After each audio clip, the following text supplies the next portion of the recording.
All right, I said I wasn't going to go outside today. I am outside for just a second in my least favorite type of precipitation, sleet. Yuck.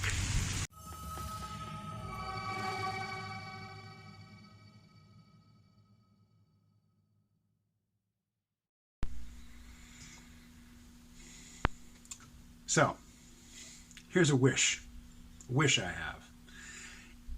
It's maybe more than a wish. It's possibly an achievable outcome, something worth hoping for, something that one could be justified in thinking is not completely out of reach. Right now, like if I called to the Echo device and, by name and say, let's chat, she will launch one of the top 3 contestants or entries in an annual chatbot contest that Amazon sponsors. And I always try out all 3 each year. And, they're crap. The chatbot doesn't remember what you were just talking about.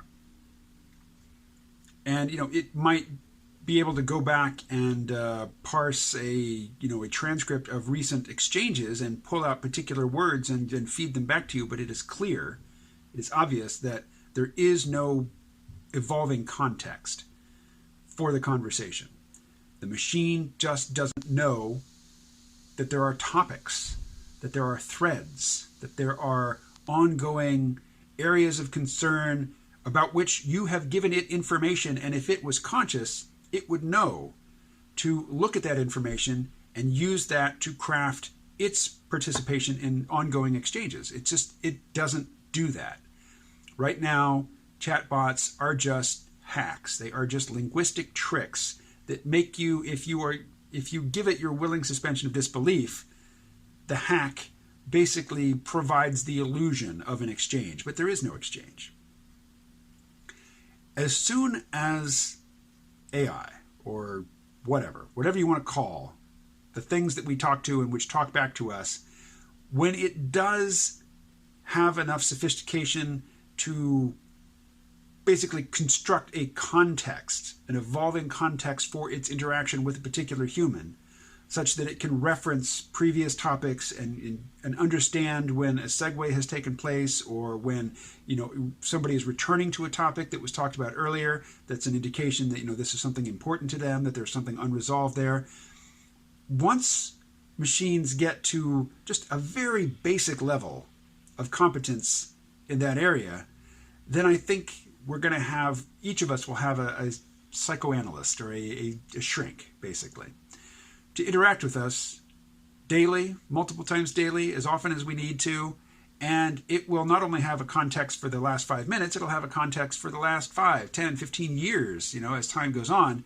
And as much as the early stages of, the digital revolution have driven us insane, with our social media platforms and filter bubbles and echo chambers and, bot attacks, meme wars, as much as it has driven us into these extremely polarized tribal ideologies and identities, I think there will come a phase when it has a beneficial effect that will be marked and unmistakable. Now, it will be easy to misattribute the cause of people suddenly being happier and getting along better.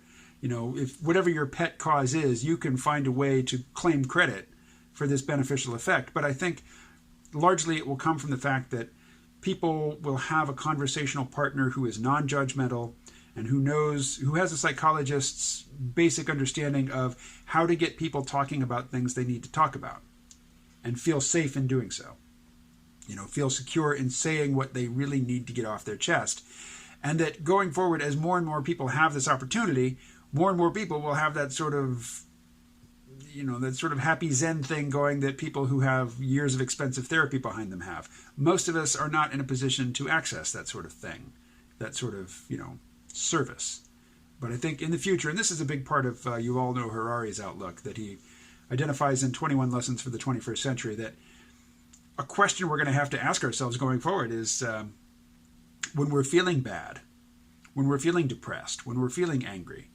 There will be a machine companion. It might not be a physical machine that we see, but a presence in our lives that understands how to get us to feel better. And how much intervention should these things actually go in for? I mean, it is useful to feel sad. If a loved one dies, I mean, you don't want to not grieve. If you're feeling bad about something in your life, you don't just want to change your neurology and your outlook. Sometimes it is important to address the thing that's making you feel bad. That may be beyond the control of your digital shrink, though. Your digital shrink knows you and knows how to get you to feel better, so it's going to have to make a decision. Is it useful for me to soothe this hurt right in the present? Or will this hurt motivate productive action in the future? Will it motivate my human to stand up for his or her rights? To go and do that thing they've been afraid to do, to confront that person who's giving them difficulty, or, to try to communicate and work something out with the person who's giving them difficulty, rather than just feeling better about the situation after having talked it out with their electronic shrink. Those are good problems to have.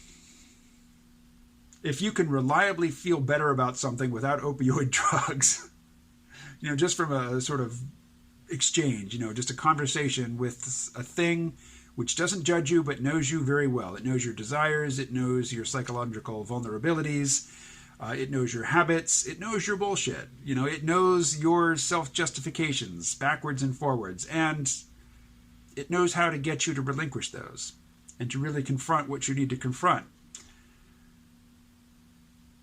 If that overcorrects and makes us feel good to the point where we stop taking action, to change the world in a way that we think will make us feel good, again, that's not only a first world problem, that's like a mid-21st century first world problem. Good problem to have. I'm looking forward to facing that dilemma. Right now, it's nowhere in sight. But again, I think it's not crazy to anticipate that possibility. Okay. One more video for 2019. That will be tomorrow. Talk to you then.